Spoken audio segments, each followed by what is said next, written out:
O que acontece quando o maior esquema de lavagem de dinheiro do crime organizado decide abrir o bico? O preço não é pago apenas por criminosos foragidos, mas sim pelos empresários de terno e gravata e, principalmente, pelos políticos que permitiram que o dinheiro do PCC movesse a roda da economia brasileira.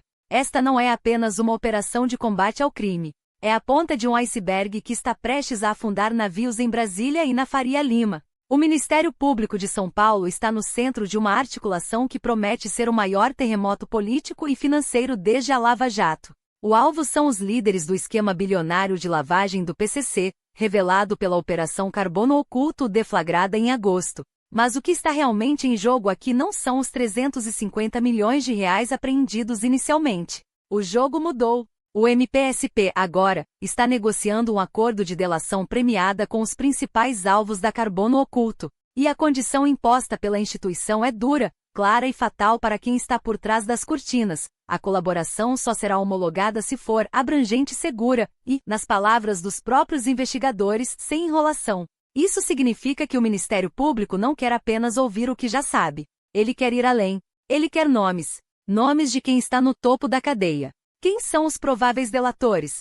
São os empresários Mohamed Hussein Mourad, conhecido como Primo ou João, e Roberto Augusto Leme da Silva, o Beto Louco. Estes dois homens são apontados como os líderes do esquema de lavagem e continuam foragidos. A decisão deles de colaborar ou não define o destino de muita gente importante no Brasil. A Carbono Oculto revelou como o PCC conseguiu limpar e movimentar bilhões de reais, usando uma estrutura sofisticada que ultrapassava o crime de rua e invadia o mercado financeiro de elite. Na época da deflagração, foram cumpridos mandados de prisão, busca e apreensão contra cerca de 350 alvos. E é aqui que a história se conecta com o poder. A operação atingiu gestoras de fundos de investimentos, incluindo a REAG, uma empresa que funcionava na Avenida Brigadeiro Faria Lima, o coração financeiro de São Paulo, e que foi recentemente liquidada extrajudicialmente pelo Banco Central. A Carbono Oculto foi até a Faria Lima para buscar provas de como o dinheiro sujo do crime organizado era transformado em lastro para investimentos legais. Mas a teia não para na REAG. Outra investigação correlata, batizada de Compliance Zero, feita pela Polícia Federal, passou a apurar as conexões da REAG com o Banco Master. A PF fez buscas em endereços ligados a Daniel Vorcaro, dono do Master. O sistema financeiro que deveria ser a muralha contra o dinheiro ilegal estava, na verdade, sendo usado como escoadouro.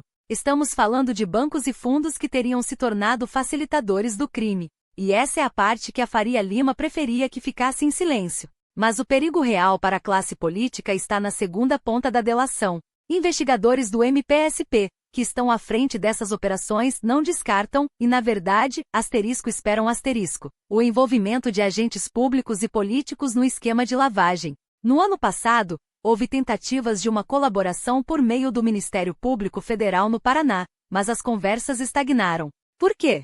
Porque o que foi oferecido na época não era abrangente. Não entregava a rede de proteção política. Agora, o MPSP está exigindo a verdade completa. O banqueiro Daniel Vorcaro, em depoimento à PF sobre supostas fraudes envolvendo o Master, já teve que enfrentar perguntas desconfortáveis. Ele foi questionado sobre suas relações com políticos em Brasília. O banqueiro foi evasivo, disse que não havia conexão, e evitou citar quais políticos frequentavam sua casa. É inevitável. Um esquema bilionário com conexões em fundos de investimento e bancos, que opera com tanta liberdade, não existe sem proteção de alto nível. O chefe do Ministério Público de São Paulo, o Procurador-Geral de Justiça Paulo Sérgio de Oliveira e Costa, foi cirúrgico em sua declaração.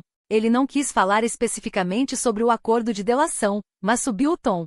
Ele afirmou que a Carbono Oculto é um dos mais sofisticados esquemas criminosos, já desbaratados, que extrapola a ação do PCC, e aqui está o ponto-chave, que esse esquema não existiria se não tivesse agente público corrupto e facilitador, Essa é a confissão de que a investigação está mirando o elo entre o crime e a política. O recado final de Paulo Sérgio é um ultimato à classe política. Nosso objetivo é impessoal. Qualquer pessoa que tiver qualquer envolvimento, em qualquer etapa dessa cadeia criminosa, terá que se explicar e sofrerá as consequências penais, administrativas e cíveis cabíveis.